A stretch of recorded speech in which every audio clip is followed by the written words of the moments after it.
There have been so many issues coming up in our society, our politics, our religion that have pushed the ends of the social divide further and further apart.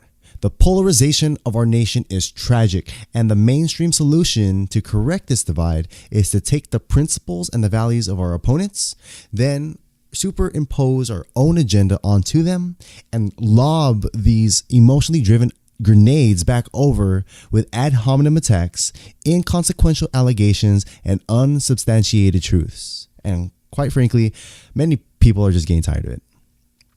It's like watching another subpar Hollywood movie. We all know what the plot's going to play out. A character is going to be introduced, a conflict's going to occur, and the character is going to tumble through a long series of setbacks and failures and troubles until the resolution is reached and the movie simply ends. Except in real life, the movie never ends. The credits never roll.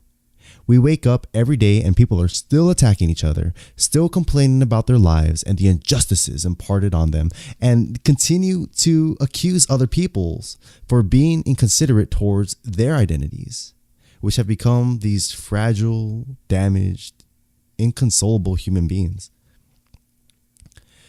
There is no personal responsibility or accountability for our actions in life anymore. We have become a culture of unhappy, blaming, spiteful, and shallow people walking through the world with hate and disgust and a preemptive expectation of the ill will of others without a shred of evidence. The debate for our collective beliefs has long since been removed from finding a common truth between ourselves, and instead it has been replaced with a selfish desire to be heard and agreed with, that our truth is the only truth, and that all others must abide or die. Behind about every person's argument lays this ulterior motive and agenda. Freedom is a personal journey. We are the ones that carry the burden of our lives and our shoulders day to day to day. Not our enemies, not the government, not our families.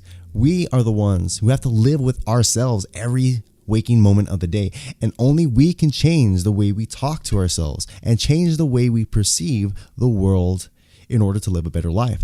But so many people wake up with themselves and they see a crappy life. They see a crappy situation. They see a crappy circumstance and consider their crappy behavior and attitude that has become themselves. And instead of taking personal responsibility for this crappy situation, their life becomes one red herring after another, which distracts themselves with noise that simply bandages a wound, but never treats the infection underneath. So what do we do? What is the answer? Where do we start? If we are too comfortable with our little circle of friends that buy into our bullshit, pat us on the back, and tell us how awful we have it, then there really isn't much hope.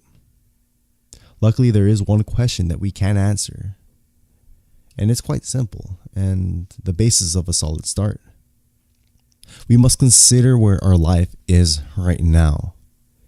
If what we have today is truly what we want to be experiencing every single day, emotionally, mentally, physically, spiritually, economically, we consider if our lives makes us happy. If the people around us that we are sharing this world with truly make us happy.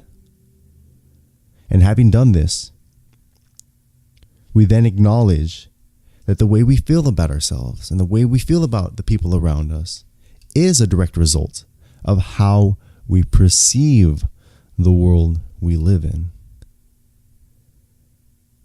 We are then able to ask ourselves this golden question: would I rather continue to feel the way I feel right now about myself and the people around me, and be right and justified in the way that I feel? Or would I rather be free?